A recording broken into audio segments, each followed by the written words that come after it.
Welcome to the best Skyline Hardpoint guide on YouTube. My name is Pawn, and I'll be breaking down every spawn, setup, and rotation so that you can win against any team on Skyline. If you enjoy this kind of content, make sure to subscribe to my channel for more Black Ops 6 guides, strategies, and live streams. Without further ado, let's get into it.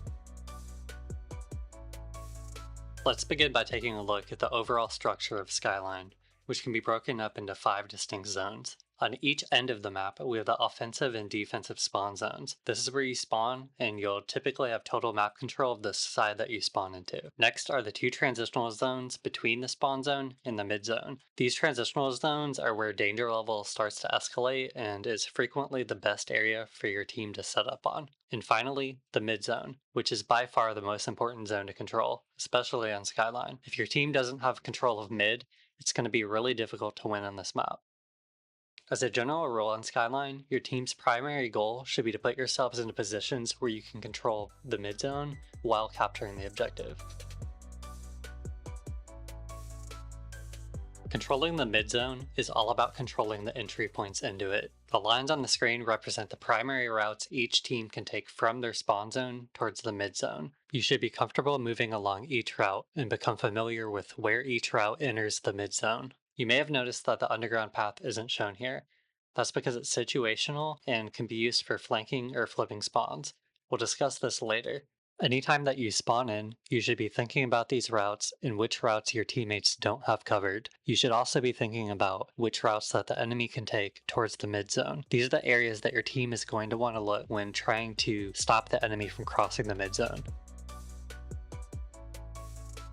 P1 is located entirely in the mid zone, equidistant from both spawns.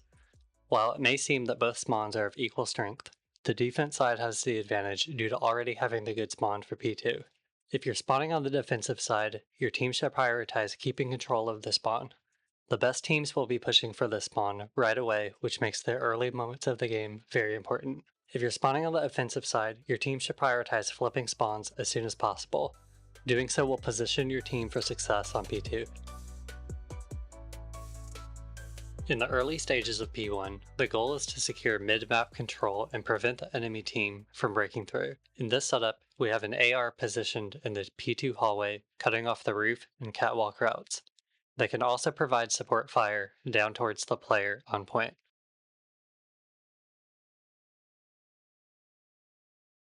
A second AR locks down the kitchen, covering the routes from closet in the backside of the kitchen towards the enemy spawn.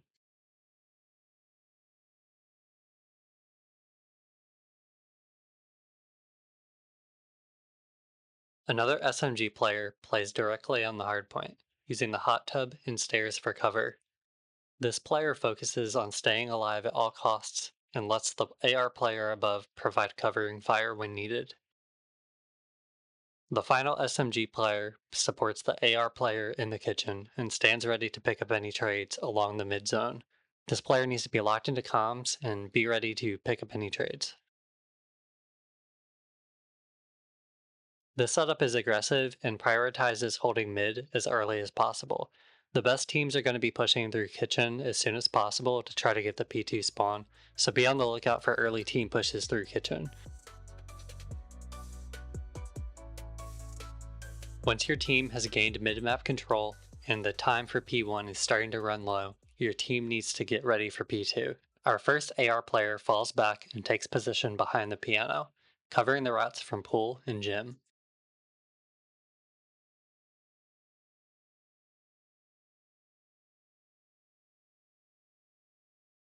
The SMG player will move from P1 time up to the P2 hallway, cutting off anyone pushing catwalk. This player should be ready to hop on time when P2 begins.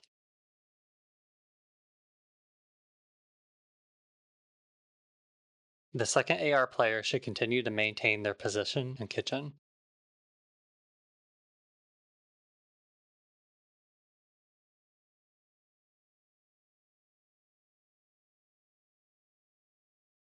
The second SMG player picks up scrap time from P1 while the team sets up for P2.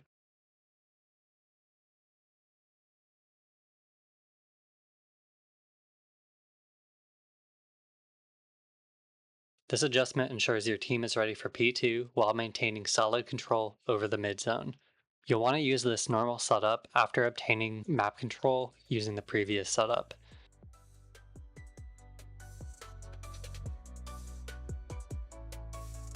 If your team doesn't control P1, flipping the spawns should be the team's priority right away. I find this multi-pronged attack to be the most effective way to get the good spawn and get set up for P2. Remember that single kill trades always favor the team with a better spawn, so make sure that when you're pushing for this spawn, you're never pushing in solo, and you're always pushing in with at least one other teammate. There's almost always at least one route that the enemy team doesn't have covered, so by using every available lane, you maximize your team's odds that you'll be able to successfully break the spawn. P2 is entirely in the defense spawn, which makes having control of that side of the map and that spawn extremely critical. The team with a bad spawn will have to travel across the entire map in order to challenge the point. For this reason, you should never approach the enemy transitional and spawn zone as a solo player. At a minimum, try to break through as a duo. As P2 time runs down, your team should focus on getting the good spawn for P3. For P2, the primary objective is to cut off the enemy players before they can break through mid-map and challenge the point. The first SMG player plays on the point using furniture as cover. Closing the garage doors is a key move, as it reduces the number of entry points to focus on.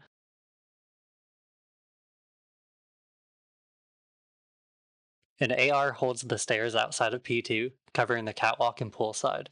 This player should protect the doors into P2 at all costs so that the player on time can maintain position. The other two players continue to hold down the kitchen, locking down closet and kitchen routes. It is very important that these players keep kitchen control during P2.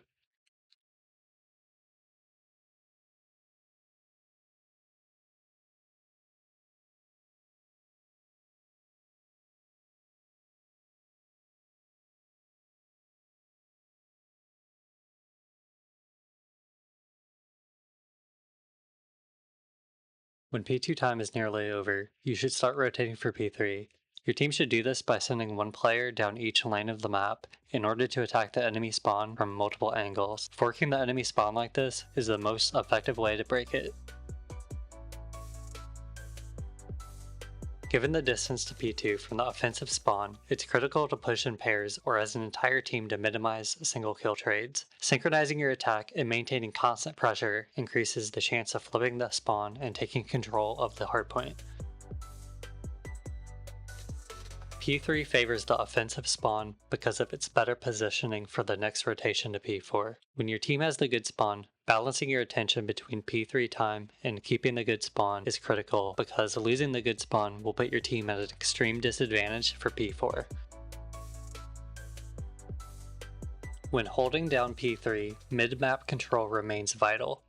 An SMG player is in the bedroom and closet area, checking the underground exit and providing support fire where it is needed across the mid-zone.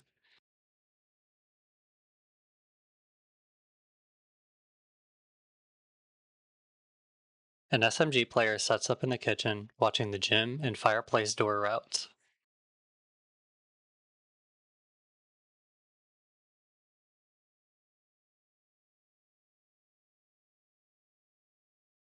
An AR player sets up behind the island in the kitchen. This player watches the fireplace door routes and assists in mid when needed.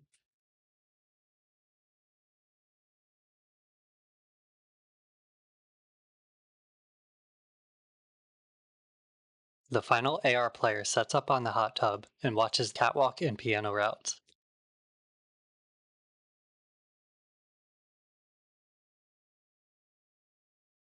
This setup creates overlapping sightlines across the mid-zone, making it difficult for the attacking team to break through. Make sure that your team periodically checks the underground route for anybody who may be flanking underground.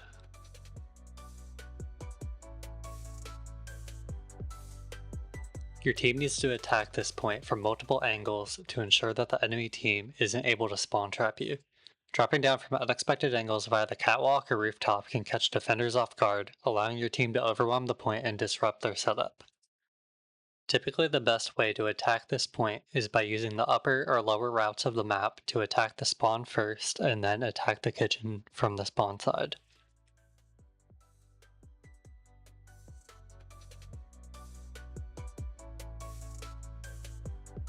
Because of how close P4 is to spawn, a well-coordinated team can easily lock down this point.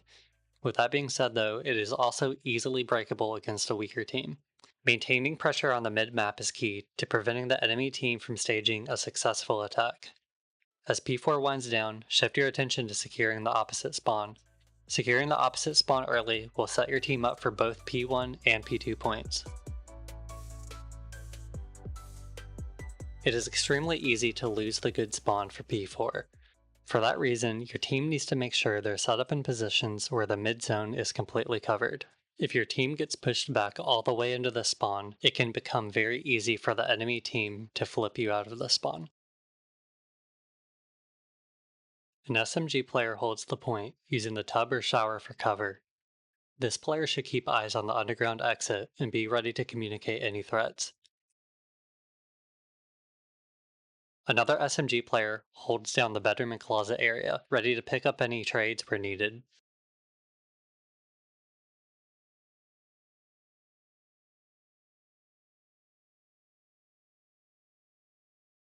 An AR player positions on the roof at the start of the catwalk, cutting off anyone who comes catwalk. They can also assist on the pool side as needed.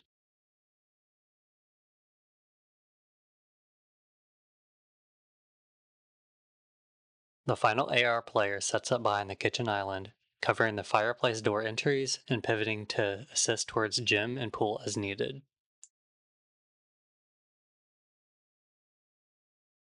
If your team loses mid-map control, try to get somebody all the way deep in the spawn behind the table and chairs on the far right side of the map. This position can cover all potential routes and is a great spot to take if you've lost all other map control. Using all available routes is the key to breaking the P4 hardpoint. Attacking from multiple angles forces the defending team to split their focus, making it easier to break their setup and regain control. And that's my full Skyline Hardpoint guide. Mastering spawns, zones, and rotations will give you a major edge in ranked play. Whether you're playing solo or with a squad, I hope you found this video helpful. If you did, please consider liking the video and subscribing to my channel for more Call of Duty content. Thanks again for watching, and I'll see you in the next one.